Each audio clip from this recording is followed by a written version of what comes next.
Pilotov sen. Bolo to už viac ako 2 týždne, čo sa mojím domovom v jukonskej divočine stal tábor Bonnet Plume City, ako ho honosne nazýval Stan.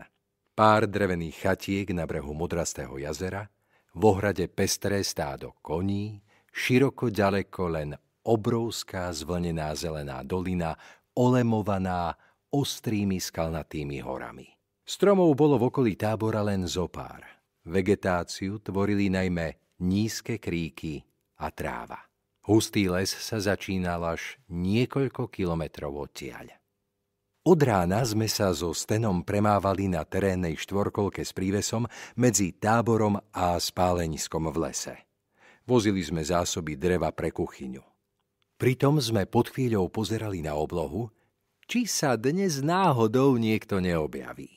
Okolo poludnia k nám z diaľky doľahol hukot vrtule a následne sa nad dolinou objavilo lietadlo.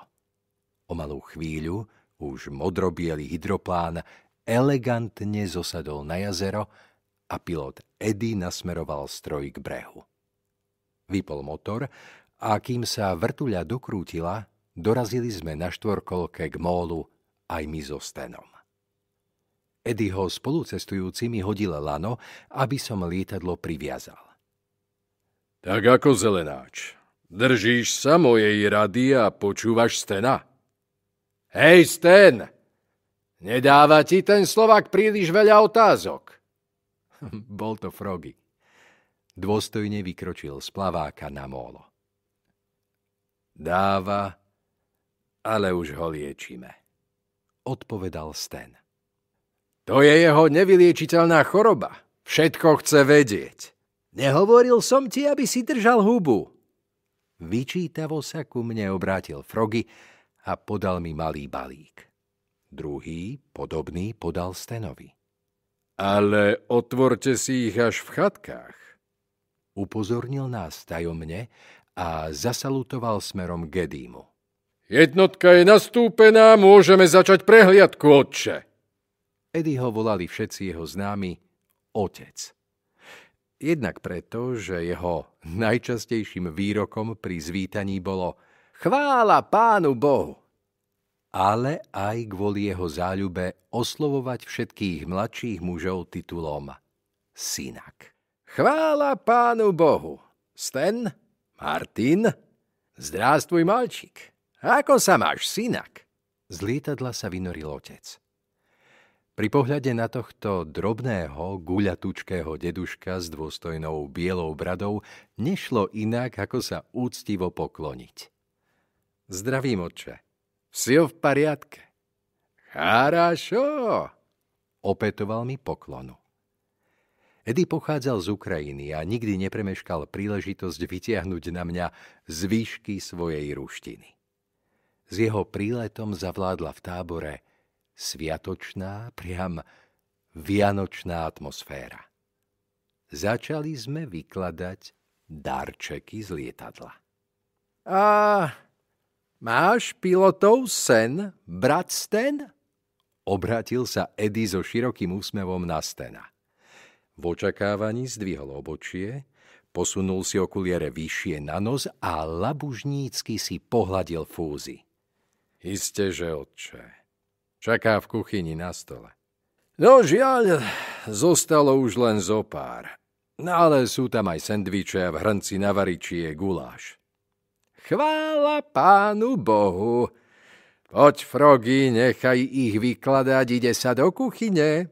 Už sa viac neobzrel a začal svoje objemné telo tískať hore kopcom za sladkou závislosťou. Koláčiky, zvané pilotov sen, preslavili Stana široko ďaleko. Malé košíčky z cesta zo stuženého tuku, naplnené zmesou hrozienok, orechov, javorového sirupu, hnedého cukru a ďalších dobrôt, boli pekelne sladké, ale aj pekelne dobré. Na plech sa ich vošlo 12. Počas nášho spoločného pobytu v základnom tábore upiekol Stan 42 plechov. V peci na drevo. Kvôli jeho koláčikom sa piloti prelietajúci nad našim územím ochotne odchýlili od kurzu a míňali viac palíva na neplánované pristátie. Netrvalo dlho a lietadlo bolo vyložené. Mohlo odletieť. Išli sme to oznámiť posádke.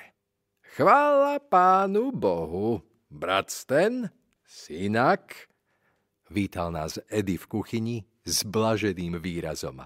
Hladkal si brucho a takmer prijadol. Nauč sa robiť takéto neskutočné dobroty aj ty, synak. Celý svet ťa bude zbožňovať, poradil mi dobromyselne. Ťažko vstal od stola, upravil si spokojne fúzy a vyrazil na namáhavú cestu k lietadlu. Poď, Froggy. Majú to tu pekné, ale došli im koláče. Nech si tu teraz trpia sami. Eddie sa valil k jazeru. V ruke zvieral 2 košíčky s pilotovým snom, čo mu Sten zabalil na cestu. Všetci vedeli, že Eddie má cukrovku, no on ju ignoroval. Trval na tom, že mu ju nesmieme pripomínať. Kto by pred ním schoval nejakú dobrotu, stal by sa jeho úhlavným nepriateľom.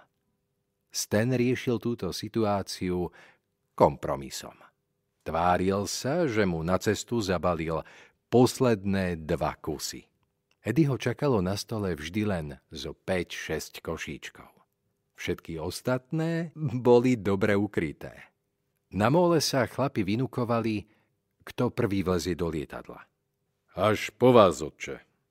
No maj sa, Sten, a ty zelenáč, nezabudni. Froggy naznačil zamykanie úst kľúčikom, ktorý potom zahodil do vody. Do lepšej školy ako k Stenovi si sa dostať nemohol. Sten sa len usmieval. Froggy skočil na plavák a vyliezol na schodík. Vrtuľa sa rozkrútila. Ešte chvíľu sme so Stenom držali lietadlo, kým sa vrtuľa dostane do potrebných obrátok. Eddie mávol, laná dopadli na vodu. Opustili sme mólo. Hydroplán vystúpal do výšky a zmizol v diaľke. S ním sa z dohľadu stratili aj Eddieho vysmiaté okrúhle červené líca a Froggyho naoko vážny, no šibalský pohľad. Energia ich návštevy sa však ešte dlho vznášala v povetrí. A do tej atmosféry Sten vytiahol zo skrýše ďalších niekoľko koláčikov.